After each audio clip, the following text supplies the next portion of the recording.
had to fearfully hide in a bathroom during the Capitol unrest on January 6, 2021. As members, this is from Newsweek, as members of the mob banged against the door, keep that in mind, as members of the mob banged against the door, Ocasio-Cortez believed, quote, "This was the moment where I thought everything was over." And so I ran back into my office. I slammed my door. There's another kind of like back area to my office, and I open it, and there's a closet and a bathroom, and I jump into my bathroom in between the screams and the yells. I mean, I thought I was going to die. Okay, so there is clearly, there is a massive mob, okay, a vindictive, hateful, violent mob coming to her door because they've just invaded the Capitol building. She's in her office. She jumps into the bathroom and hears them pounding on the door, screaming and yelling, and she thinks she's going to die. Gripping stuff. That's the story that stuff is made up of, right?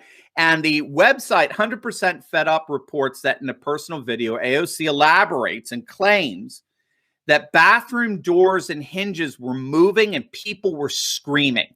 It was unforgettable.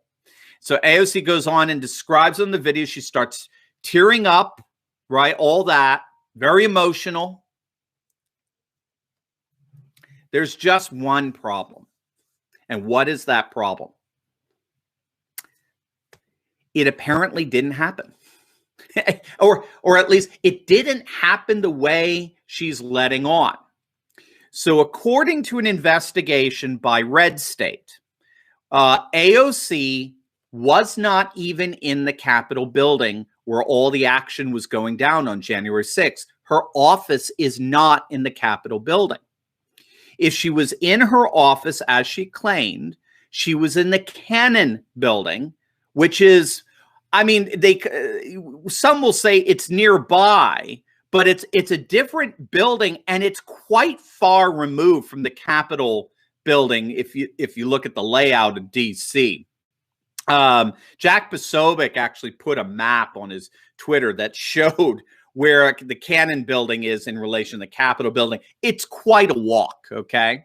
But of course, many don't know the logistics, and they just assume she's in the Capitol building. That's the linguistic identification that she made between herself and all of those, all of those representatives and congressmen congresspeople who were fighting for their lives, right? Do you remember? This is the quote. I have it here again. This is exactly what she said.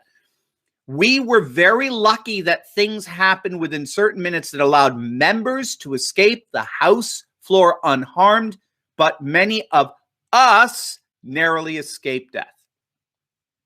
That's what we call in hermeneutics, which is the art and science of interpreting a text. That's what we call a linguistic identification, okay? What was true of my colleagues was true of me. What happened to my colleagues on the House floor happened to me. That's a linguistic identification. Now, this is where it gets very interesting, because according to one of AOC's colleagues, Representative Nancy Mace, she's a Republican of South Carolina, and she was reading all this account from AOC. She came out, and thank you so much, Riddy. What do you expect from her? She's a liar like all the other devs. Well said, but then I don't have a nice long live stream. I should have just said that. What do you expect? She's a liar. They don't believe in truth. So what do you expect? Of course they're going to lie. But regardless, one of her colleagues, Nancy Mace, she's a Republican, South Carolina representative. She's reading all this nonsense. She's going, what is this? She has an office in the same hall as AOC, 2 doors away. So she came out and said, guys, this is BS. She made it clear there were never any rioters in their hall.